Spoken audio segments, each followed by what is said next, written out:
Hello ಸ್ನೇಹಿತರೆ, welcome back to my channel. ಇವತ್ತು ಬೆಳಿಗ್ಗೆ ತಿಂಡಿ ಮಾಡ್ತಾ ಇದ್ದೀನಿ. ತಿಂಡಿಗೆ ಸ್ವಲ್ಪ ಡಿಫ್ರೆಂಟಾಗಿ ಮಾಡ್ತಾ ಇದ್ದೀನಿ. ಅದೇ ಚಿತ್ರಾನ್ನ, ಉಪ್ಪಿಟ್ಟು, ಒಗ್ಗರಣೆ ಅನ್ನ ಬದಲು ಸಾನುಗೆ 15 ಡೇಸ್ ಒನ್ಸ್ ಮಾತ್ರನೇ ಅದೆಲ್ಲ ಕೊಡಬೇಕು ನಾನು. ಅದನ್ನೇ ವಾರಕ್ಕೊಂದ್ಸರಿ ಮಾಡಿದರೆ ಸೇಮಾ ಅಂತ ಹೇಳ್ತಾಳೆ. ಅದಕ್ಕೆ ಇವತ್ತು ಸ್ವಲ್ಪ ಕಾರ್ನ್ ಪೆಪ್ಪರ್ ರೈಸ್ ಮಾಡೋಣ ಅಂತ ಮಾಡ್ತಾ ಇದ್ದೀನಿ. ಅದಕ್ಕೆ ಸ್ವಲ್ಪ ಎಣ್ಣೆ ತೊಗೊಂಡಿದ್ದೀನಿ ಆ್ಯಂಡ್ ಸ್ವಲ್ಪ ಬಟರ್ ತೊಗೊಂಡಿದ್ದೀನಿ. ಫುಲ್ ಬಟರಲ್ಲೂ ಮಾಡ್ಬೋದು, ಆದರೆ ಬಟರ್ ಜೊತೆ ಒಂಚೂರು ಎಣ್ಣೆ ಹಾಕ್ಕೊಂಡಿದ್ದೀನಿ. ಇದು ಮಾಡೋದು ತುಂಬಾ ಈಸಿ. ಇದಕ್ಕೆ ಸ್ವಲ್ಪ ಈರುಳ್ಳಿ ತೊಗೊಂಡಿದ್ದೀನಿ. ಇದು ಸಾಟೆ ಆಗೋ ತನಕ ನಾನು ಇನ್ನೂ ಒಂದು ಕಡೆ ಕಾರ್ನ್ನ ಸ್ಟೀಮ್ ಮಾಡ್ಕೊಳ್ತಾ ಇದ್ದೀನಿ. ಅದಕ್ಕೆ ಯೂಸ್ ಮಾಡ್ತಾ ಇರೋದು ನಾನು ಅಗಾರೋ ಮಲ್ಟಿ ಕುಕ್ ಕೆಟಲ್ ಅಂತ ಹೇಳಿಬಿಟ್ಟು. ಕೆಟಲ್ ಅಂದರೆ ನೀರು ಬಿಸಿ ಮಾಡ್ಕೊಳ್ಬೋದು, ಅದ್ರ ಜೊತೆಗೆ ಮೇಲ್ಗಡೆ ನಾವು ಏನಾದರೂ ಸ್ಟೀಮ್ ಕೂಡ ಮಾಡ್ಕೊಳ್ಬೋದು. ಸೊ ಇದು ಲಿಂಕ್ ನಾನು ಡಿಸ್ಕ್ರಿಪ್ಷನಲ್ಲಿ ಇಟ್ಟಿರ್ತೀನಿ. ನಿಮ್ಗೆ ಏನಾದರೂ ಇಂಟ್ರೆಸ್ಟ್ ಇದ್ದರೆ ಚೆಕ್ ಮಾಡಿ. ಅಂದರೆ ರೆಗ್ಯುಲರ್ ಆಗಿ ಯಾರು ಸ್ಟೀಮಿಂಗ್ ಮಾಡ್ತಿರ್ತೀರ ಅಲ್ವಾ, ಅವ್ರಿಗೆ ಇದು ತುಂಬಾ ಯೂಸ್ಫುಲ್ ಆಗುತ್ತೆ. ನೀರಿನ ಜೊತೆ ಸ್ಟೀಮ್ ಕೂಡ ಮಾಡ್ಕೊಳ್ಬೋದು.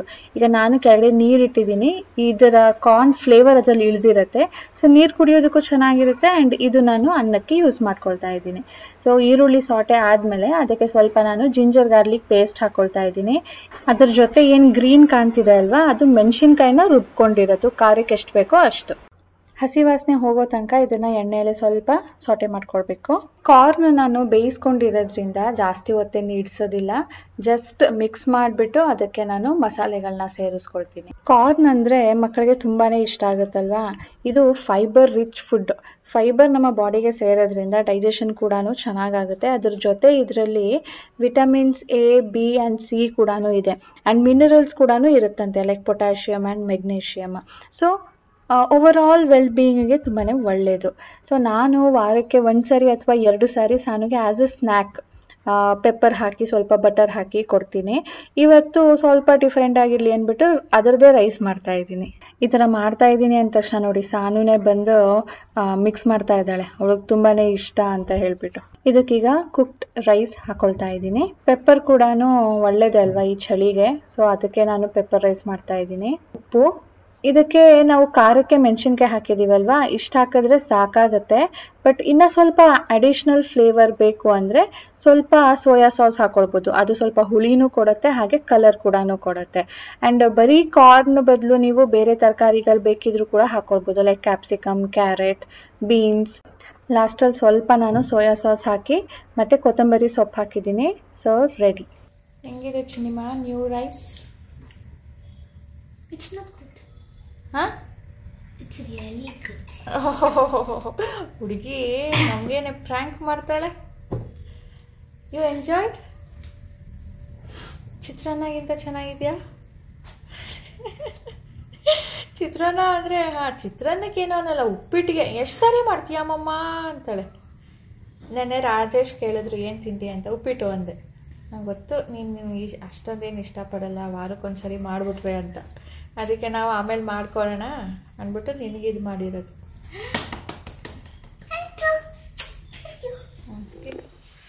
ಹಲೋ ಸ್ನೇಹಿತರೆ, good morning, welcome back to my channel.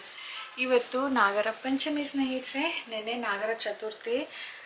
ನಾನು ಹೇಳಿದ್ನ ಮೆನ್ಷನ್ ಮಾಡಿದ್ನ ಇಲ್ವಾ ನೆನಪಿಲ್ಲ. ಶನಿವಾರ ನಾನು ದೇವ್ರ ಮನೆ ಫುಲ್ ಕ್ಲೀನ್ ಮಾಡಿದೆ. ಅವತ್ತು ಮಾಡಿಲ್ಲ ಅಂದಿದ್ದರೆ ನಾನು ಭಾನುವಾರ ಆದರೂ ಮಾಡಲೇಬೇಕಿತ್ತು, ಯಾಕಂದರೆ ಸೋಮವಾರ ಶ್ರಾವಣದ ಮೊದಲ ಹಬ್ಬ. ಸೊ ನಾಗರ ಚತುರ್ಥಿ ನಮ್ಮ ಮನೆಯಲ್ಲಿ ಮಾಡ್ತಾರೆ, ಅತ್ತೆ ಮನೆ ಕಡೆ. ಸೊ ಹೇಗೆ ಅಂದರೆ ನಾನು ನಿಮಗೊಂದು ಫೋಟೋ ಶೇರ್ ಮಾಡ್ತೀನಿ ನೋಡಿ. ದೇವರ ಮನೆಯಲ್ಲಿ ನಾಗಪ್ಪನ ಚಿತ್ರ ಬರೀಬೇಕು, ಬರೆದ್ಬಿಟ್ಟು ಅದಕ್ಕೆ ನಾವು ಪೂಜೆ ಮಾಡೋದು. ಇದು 3 ದಿನದ ಪೂಜೆ ಇರುತ್ತೆ. ನಿನ್ನೆ, ಇವತ್ತು, ನಾಳೆ ವಿಸರ್ಜನೆ. ಸೊ ನಿನ್ನೆಯಿಂದನೇ ನಮಗೆ ಹಬ್ಬ ಶುರುವಾಗಿದೆ. ಇವತ್ತು ನಾಗರ ಪಂಚಮಿ. ಅತ್ತೆ ಅಂದರು ಇವತ್ತು ಹೋಗ್ಬಿಟ್ಟು ಹಾಲೆರೆದು ಬನ್ನಿ ಅಂದ್ಬಿಟ್ಟು. ಸೊ ಈಗ ಪೂಜೆ ಮಾಡಿಬಿಟ್ಟು ಅಂದರೆ ಮನೆಯಲ್ಲಿ ನಾರ್ಮಲ್ ಪೂಜೆ ಮಾಡಿಬಿಟ್ಟು ದೇವಸ್ಥಾನಕ್ಕೆ ಹೋಗಿ ಬರೋಣ. ಸೀರೆ ಉಟ್ಕೊಂಡೆ ಅರ್ಜೆಂಟಲ್ಲಿ ಲೇಟ್ ಆಗಿಬಿಡುತ್ತಿಲ್ಲ ಅಂದರೆ. ರಾಜೇಶ್ಗೂ ಇವತ್ತು ಕೆಲಸ ಇದೆ, ಸಾನು ಕೂಡ ಸ್ಕೂಲ್ಗೆ ಹೋಗಿದ್ದಾಳೆ. ನನಗೆ ಇದಕ್ಕಿದ್ದಾಗೆ ನಿನ್ನೆ ಡೌಟ್ ಬಂತು. ನಾಗರ ಪಂಚಮಿಗೆ ಅಮ್ಮನ ಜೊತೆ ನಾವು ಕೂಡ ಹೋಗ್ತಾ ಇದ್ವಿ ಹಾಲು ಎರೆಯೋದಕ್ಕೆ. ಅವಾಗ ರಜಾ ಇರ್ತಾ ಇತ್ತಾ ಅಥವಾ ರಜದ ದಿನ ಬಿದ್ದಾಗ ನಾವು ಹಾಲು ಎರೆಯೋಕ್ಕೆ ಹೋಗ್ತಿದ್ವಾ ನೆನಪಾಗ್ತಾ ಇಲ್ಲ. ಅವಾಗೆಲ್ಲ ನಮಗೆ ಹುತ್ತ ಸಿಗ್ತಾ ಇತ್ತು. ನಮ್ಮ ಮನೆಯಿಂದ ಒಂದು 1 or 2 ಕಿಲೋಮೀಟರ್ ನಡ್ಕೊಂಡು ಹೋದರೆ ಅಲ್ಲಿ ಚೆನ್ನಾಗಿತ್ತು ಹುತ್ತ. ಅಲ್ಲಿ ಹೋಗ್ಬಿಟ್ಟು ಹಾಲೇರಿದು ಬರ್ತಾ ಇದ್ವಿ. ರಾಜೇಶ್ಗೂ ಅದೇ ಇಷ್ಟ ಈಗಲೂ, ಹಾಲೇರಿಬೇಕು ಅಂದರೆ ಹುತ್ತ ಇರಬೇಕು ಅಂತ. ಬಟ್ ಇವಾಗ ಎಲ್ಲಿ ಹುತ್ತ ಸಿಗುತ್ತೆ ಹೇಳಿ? ಯಾವುದಾದ್ರೂ ಒಂದು ದೇವಸ್ಥಾನದಲ್ಲಿ ಇರುತ್ತೆ, ಆದರೆ ತುಂಬ ರೇರ್ ಅದು ಕೂಡ.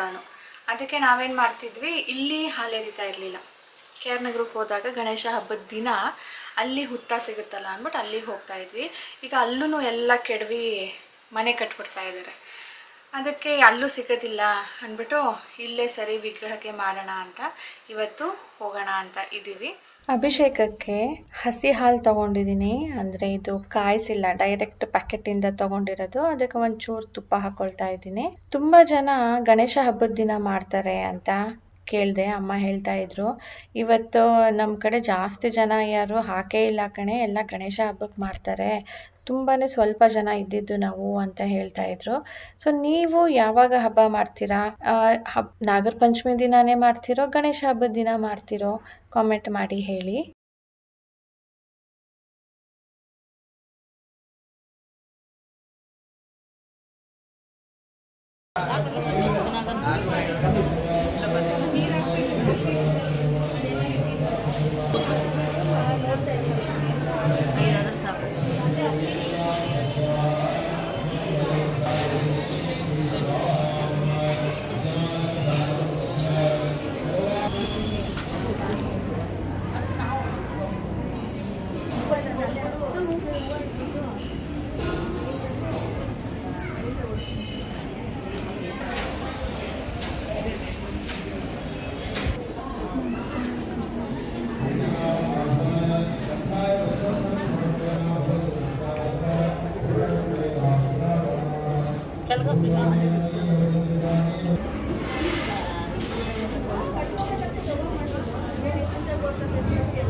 ಹೋಗಿ ಬಂದ್ವಿ ಸ್ನೇಹಿತರೆ, ಚೆನ್ನಾಗಾಯಿತು. ತುಂಬ ಜನ ಇದ್ದರೂ ರಶ್ ಅಂತ ಏನೂ ಇರಲಿಲ್ಲ, ಚೆನ್ನಾಗಾಯಿತು. ಅಂದರೆ ಅಲ್ಲಿ ತುಂಬಾ ವಿಗ್ರಹಗಳಿರುತ್ತೆ, ಅದಕ್ಕೆ ಎಲ್ಲರೂ ಎಲ್ಲ ಕಡೆಯೂ ಡಿವೈಡ್ ಆಗಿದ್ರು. ಹಾಗಾಗಿ ನಮಗೆ ತುಂಬ ರಶ್, ಅನ್ಕ್ಲೀನ್ ಅಂತ ಏನೂ ಅನಿಸಿಲ್ಲ. ಯೂಶ್ವಲಿ ಏನಾಗುತ್ತೆ, ನಾವು ಅಭಿಷೇಕ ಮಾಡಿದಾಗ ಅದೆಲ್ಲನೂ ಪ್ರಾಪರಾಗಿ ಹರಿಯೋದಕ್ಕೆ ಜಾಗ ಇಲ್ಲ ಅಂದರೆ ಅಲ್ಲಲ್ಲೇ ನಿಂತ್ಕೊಂಡು ಅದ್ರ ಮೇಲ್ಗಡೆ ಈ ಫ್ರೂಟ್ ಫ್ಲೈಸ್ ಎಲ್ಲನೂ ಕೂತ್ಕೊಂಡು ಗಲೀಜು ಕಾಣುತ್ತೆ.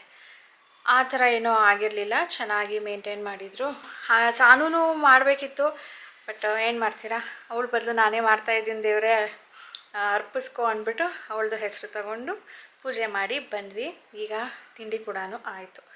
ಈ ಡ್ರೆಸ್ ಸ್ನೇಹಿತರೆ ಸಾನುಗೆ ಚೆನ್ನಾಗಿ ಕಾಣ್ತಾ ಇತ್ತು, ಆದರೆ ಎಲ್ಲಿಗೆ ಹಾಕೊಳ್ಳೋದು ಅದನ್ನು, ಔಟಿಂಗ್ಗ, ಮದುವೆಗಳ್ಗ ಅಂತ ಗೊತ್ತೇ ಆಗಲಿಲ್ಲ. ಬ್ಯಾಗ್ ಇಟ್ಕೊಂಡಿದ್ದೀನಿ ನೋಡಿ, ಇದರಲ್ಲಿ ನಾನು ಸೆಲೆಕ್ಟ್ ಮಾಡಿರೋ ಬಟ್ಟೆಗಳಿದೆ. ಸಾನು ಟ್ರಯಲ್ ಮಾಡ್ತಾ ಇದ್ದಾಳೆ. ಸೊ ನಾವೀಗ ಎಲ್ಲಿಗೆ ಬಂದಿದ್ದೀವಿ, ಯಾಕೆ ಬಂದಿದ್ದೀವಿ ಅಂತ ತಿಳಿಸ್ತೀನಿ.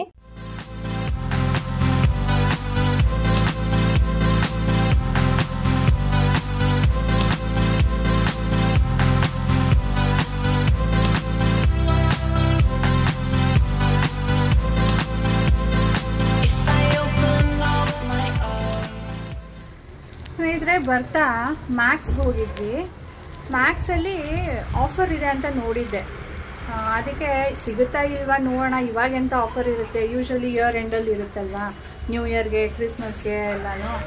ಆ ಥರ ಅಂದ್ಕೊಂಡು ನಾನು ಇರೋದಿಲ್ಲ ಅಂದ್ಕೊಂಡು ಹೋಗಿದ್ದು. ಈ ಹುಡುಗಿ ಆಫರ್ ಇದೆ ಹೋಗೋಣ ಅಂತ ಹೇಳ್ತಾ ಇದ್ಲು. ಸುಮ್ಮನೆ ಅವಳಿಗೆ ಸಮಾಧಾನಕ್ಕೋಸ್ಕರ ಹೋಗಿ ಬರೋಣ ಅಂದ್ಬಿಟ್ಟು ಹೋಗಿದ್ದು.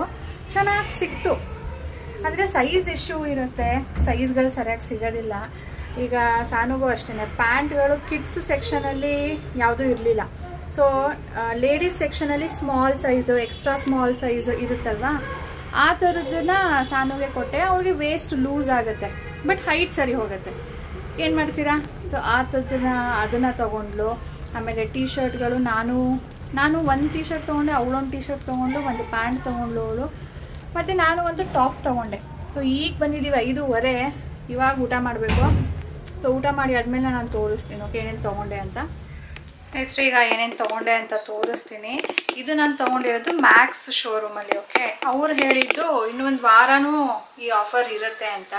ಬಟ್ ಈಗ ಆಲ್ಮೋಸ್ಟ್ ಎಂಡ್ ಆಗಕ್ಕೆ ಬಂದಿದೆ ಆಫರ್. ಅದಕ್ಕೆ ಜಾಸ್ತಿ ಕಲೆಕ್ಷನ್ ನಿಮಗೆ ಸಿಗೋದಿಲ್ಲ. ಈ ಥರ ಇಂಡಿವಿಜುವಲ್ ಶಾಪ್ಗಿಂತ ಮಾಲ್ಸಲ್ಲಿ ಇರುತ್ತಲ್ವ ದೊಡ್ಡ ದೊಡ್ಡ ಶಾಪು ಮ್ಯಾಕ್ಸ್ದೇನೆ, ಅಲ್ಲಿ ರೀಸ್ಟಾಕ್ ಆಗ್ತಾನೆ ಇರುತ್ತೆ. ಅಲ್ಲಿ ಬೇಕಿದ್ರೆ ನೋಡಿ ಅಂತ ಹೇಳಿದ್ರು. ಮತ್ತು ಈಗ ಒಂದು ವಾರಕ್ಕೆ ಮುಗಿದ ಮೇಲೆ ಮತ್ತೆ ಗಣೇಶ ಹಬ್ಬಕ್ಕೆ ಹತ್ತತ್ರ ಮತ್ತೆ ಶುರುವಾಗುತ್ತಂತೆ. ಸೊ ವಾರಕ್ಕೊಂದ್ಸರಿ ಹೋಗ್ಬಿಟ್ಟು ನೋಡ್ಕೊಂಡು ಬರಬೇಕಾಗತ್ತೆ. ಆಫರಲ್ಲಿ ತೊಗೊಂಡಾಗ ಸ್ನೇಹಿತರೆ ನಿಮಗೆ 50% ಸಿಗುತ್ತೆ ಫ್ಲ್ಯಾಟ್. ಇದು ನಾನು ಡಿ-ಮಾರ್ಟಲ್ಲಿ ತೊಗೊಂಡಿದ್ದು. ನಿಮಗೆ ನಾನು ಲಾಸ್ಟ್ ವ್ಲಾಗಲ್ಲಿ ತೋರಿಸಿರಲಿಲ್ಲ, ಅದಕ್ಕೆ ಇವಾಗ ತೋರಿಸ್ತಾ ಇದ್ದೀನಿ. ಈ ಥರ ಇಲ್ಲಿ ವರ್ಕ್ ಇದೆ. ಇದು ನೋಡಿ, ಈ ಬ್ರ್ಯಾಂಡಂದು ನಮಗೆ ಈ ಟ್ರೆಂಡ್ಸಲ್ಲಿ ಸಿಗುತ್ತೆ. ಧೃತಿ ಟ್ರೆಂಡ್ಸಲ್ಲಿ ಸಿಗುತ್ತೆ, ಡಿ-ಮಾರ್ಟಲ್ಲಿ ಸಿಗ್ತಾ ಇರಲಿಲ್ಲ. ಬಟ್ ಯಾವಾಗಲೂ ಆ್ಯಡ್ ಮಾಡಿದ್ದಾರೆ. ನಾನು ಡಿ-ಮಾರ್ಟ್ಗೆ ಹೋಗಿ ಮೋರ್ ದ್ಯಾನ್ ಅ ಇಯರ್ ಆಗೋಯಿತು. ಇದನ್ನು ಯಾವಾಗ ಆ್ಯಡ್ ಮಾಡಿದಾರೋ ಈ ಬ್ರ್ಯಾಂಡಂತೂ ಗೊತ್ತಿಲ್ಲ. ಬಟ್ ನನಗೆ ಇವಾಗ ಸಿಕ್ತು. ಹಿಂದೆ ಮುಂದೆ ಎರಡೂ ಪ್ರಿಂಟ್ ಇದೆ.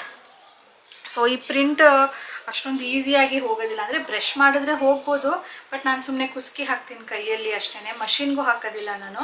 ಇದು ಸಿಲ್ಕ್ ಬ್ಲೆಂಡ್, ಪ್ಯೂರ್ ಕಾಟನ್ ಅಲ್ಲ, ಸಿಲ್ಕ್ ಬ್ಲೆಂಡ್ ಮಟೀರಿಯಲ್ಲು. ತುಂಬ ಉದ್ದನೂ ಇಲ್ಲ, ತುಂಬ ಶಾರ್ಟು ಇಲ್ಲ. ಪ್ರೈಸ್ ಬಂದು ನೋಡಿ ಇಲ್ಲಿ 699 ಅಂದರೆ 700 ರುಪೀಸ್. 700 ರುಪೀಸ್ಗೆ ಚೂರು ಉದ್ದ ಇರ್ಬೋದಿತ್ತು. ಚೂರು ಉದ್ದ ಇದ್ದರೆ ತುಂಬ ಚೆನ್ನಾಗಿರೋದು. ಓಕೆ, ನೆಕ್ಸ್ಟ್ ಇದು ನೋಡಿ, 599 ಇದೆ ಶರ್ಟ್. 50% ಆಫಲ್ಲಿ ಸಿಗತ್ತೆ. ಆಮೇಲೆ ಇದು ಹೇಳಿದ್ನಲ್ಲ ಎಸ್ ಸೈಜ್ದು ಜೀನ್ಸ್. ಈ ಜೀನ್ಸ್ ಬೆಲೆನೂ ನೋಡಿ 699 ಇದೆ. ಪೆನ್ಸಿಲ್ ಕಟ್ ಅಂತ ಹೇಳ್ತಾರಲ್ಲ ಆ ಥರದ್ದು. ಇದು ಸಾನುಗೆ ಎಸ್ ಸೈಜ್ದು. ಇದು ಸಾನುಗೆ, ಇದು 399 ಹಾಫ್. ನಾನಲ್ಲಿ ಟ್ರಯಲ್ ಮಾಡಿದ್ನಲ್ವಾ, ಉಲ್ಟಾ ಆಗಿರೋದು, ಸೀದಾ ಮಾಡೇ ಇಲ್ಲ ಇವರು.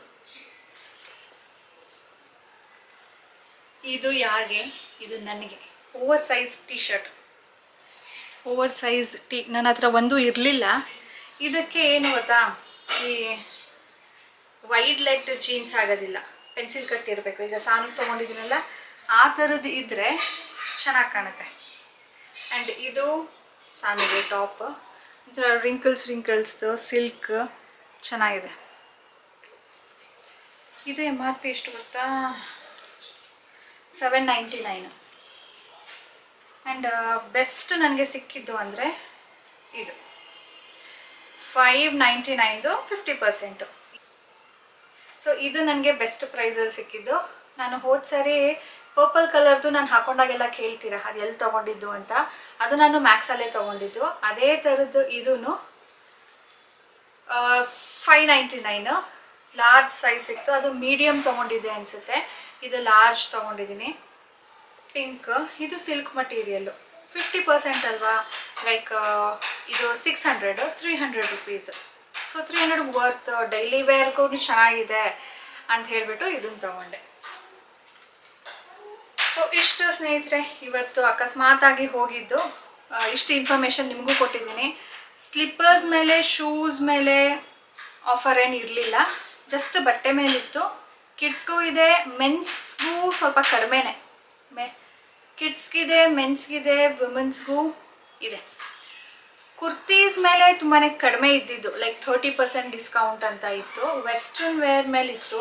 ನಾನು ಒಂದು ಪೆನ್ಸಿಲ್ ಕಟ್ ಜೀನ್ಸ್ ನೋಡ್ತಾ ಇದ್ದೆ, ಅದು ಸಿಗಲಿಲ್ಲ. ಅವ್ರು ಹೇಳಿದ್ರಲ್ಲ ಇನ್ನು ಒಂದು ವಾರದ ತನಕನೂ ಇದೆ ಅಂತ, ಅವಾಗ ನೋಡಬೇಕು. ಇಲ್ಲಾಂದರೆ ಗಣೇಶ ಹಬ್ಬಕ್ಕೆ ಹತ್ತತ್ರ ಮತ್ತೆ ಹಾಕ್ತಾರಂತೆ. ಸೊ ಅವಾಗ ಹೋಗಿ ನೋಡಬೇಕು. ರಾತ್ರಿ ಅಡುಗೆಗೆ ಪ್ರಿಪರೇಷನ್ ಶುರು.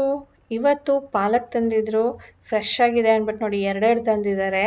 ಇದು 2 ಜಾಸ್ತಿ ಆಗುತ್ತೆ, ಬಟ್ ಓಕೆ ಮಾಡೋಣ, ಮಿಕ್ಕಿದ್ರೆ ಮಿಗತ್ತೆ, ನೋಡೋಕ್ಕಾಗತ್ತೆ ಅಂತ ಹೇಳ್ಬಿಟ್ಟು ಈಗ ಶುರು ಮಾಡ್ತಾ ಇದ್ದೀನಿ. ಅಂದರೆ ಇದನ್ನು ಬಿಡಿಸಿ ನೀರಲ್ಲಿ ಹಾಕಿಟ್ಟು ಒಂದು 1/2 hour ಬಿಟ್ಟು ನಾನು ಆಮೇಲೆ ಬೇಯಕ್ಕೆ ಇಡೋದು. ಇದನ್ನ ನಾಳೆಗೂ ಇಡಕ್ಕಾಗೋದಿಲ್ಲ, ಆಲ್ರೆಡಿ ಅಲ್ಲಿ ಸ್ವಲ್ಪ ಕೊಳಿಯೋದಕ್ಕೆ ಬಂದಿದೆ ನೋಡಿ. ಸ್ವಲ್ಪ ನೀರಿದ್ರೂ ಇದು ಕೊಳ್ತೋಗೋದಕ್ಕೆ ಶುರು ಆಗುತ್ತೆ. ಸೊ ನಾಳೆ ತನಕ ಇಟ್ಟರೆ ಅಪ್ಪ ಎಷ್ಟು ಕೆಲಸ ಇಡಿಸುತ್ತೆ ಗೊತ್ತಾ ನಾಳೆ ಕ್ಲೀನ್ ಮಾಡೋದು. ಅದಕ್ಕೆ ಇವತ್ತೇ ಮಾಡಿಬಿಡೋಣ ಅಂತ ಮಾಡ್ತಾ ಇದ್ದೀನಿ. ರಾತ್ರಿಗೆ ಪಾಲಕ್ ಪನ್ನೀರ್ ಆ್ಯಂಡ್ ಚಪಾತಿ. ನಾರ್ತ್ ಇಂಡಿಯಾಲಿ ಪಾಲಕ್ ಅಂದರೆ ತುಂಬಾ ಮಸಾಲೆ ಎಲ್ಲ ಹಾಕಿ ಮಾಡ್ತಾರೆ, ಬಟ್ ನಾನು ತುಂಬಾ ಸಿಂಪಲಾಗಿ ಮಾಡೋದು. ಹೇಗೆ ಅಂದರೆ ಟೊಮ್ಯಾಟೊ ಹಣ್ಣು 2 ತೊಗೊಂಡಿದ್ದೀನಿ, 2 ಕಟ್ ಸೊಪ್ಪಿದೆಯಲ್ಲ ಅಂದ್ಬಿಟ್ಟು. ಸೊ ಒಂದು 3 ಮೆಣಸಿನ್ಕಾಯಿ ತೊಗೊಂಡಿದ್ದೀನಿ, ಖಾರಕ್ಕೆ ಜಾಸ್ತಿ ಏನೂ ಬೇಕಾಗೋದಿಲ್ಲ. ಇದನ್ನು ಬೇಯಿಸ್ಕೊಳ್ತೀನಿ, ಸ್ವಲ್ಪ ನೀರು ಹಾಕಿ ಬೇಯಿಸ್ತೀನಿ, ಅದ್ರ ಜೊತೆನೇ ಸೊಪ್ಪು ಕೂಡ ಹಾಕಿ ಬೇಯಿಸ್ಕೊಳ್ತೀನಿ.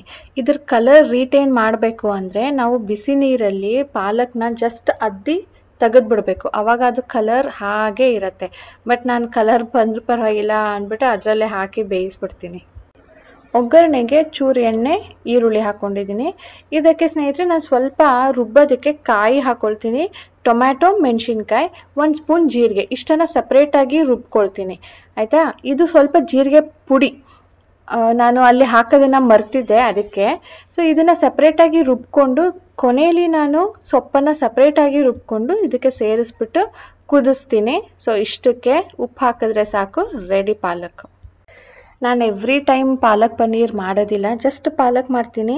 ಪನ್ನೀರ್ ಯಾಕಪ್ಪ ಅಂದರೆ ಈಗ ಶ್ರಾವಣ ನೋಡಿ, ಏನಾದ್ರೂ ಸಬ್ಸ್ಟಿಟ್ಯೂಟ್ ಬೇಕಾಗುತ್ತಲ್ಲ ಪ್ರೋಟೀನ್ಗೆ, ಅದಕ್ಕೆ ಪಾಲಕ್ ಜೊತೆ ಪನ್ನೀರ್ ಹಾಕ್ತಾ ಇದ್ದೀನಿ. ಪನ್ನೀರ್ ಅಂದ ತಕ್ಷಣನೇ ನನ್ನ ಚಾನುಗೆ ತುಂಬಾ ಫೇವ್ರೆಟ್. ಅದಕ್ಕೆ ನೋಡಿ ನಾನೇ ಕಟ್ ಮಾಡ್ಕೊಡ್ತೀನಿ ಅಂತ ಅವಳೇ ಬಂದ್ಬಿಟ್ಟಿದ್ದಾಳೆ. 16 ಇದೆ ಡಿವೈಡ್ ಬೈ 3